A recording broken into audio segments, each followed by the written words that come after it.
না না, লিলি আর বেলি তো বড় হয়ে গেছে, ওদের এখন বিয়ে দিয়ে দরকার।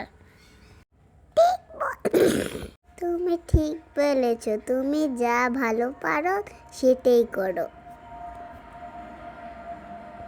আচ্ছা, আমি ঘটকের কাছ থেকে কথা বলে আছি।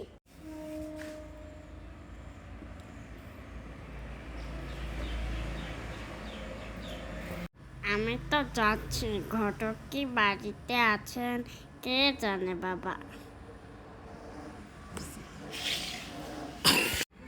ঘটক মশাই, আমার মা মরা মেয়ে দুটোর জন্য পাত্র খুঁজবেন, একটু ভালো দেখে, আর একটু ভালো ফ্যামিলি দেখে, আর একটু শিক্ষিত দেখে।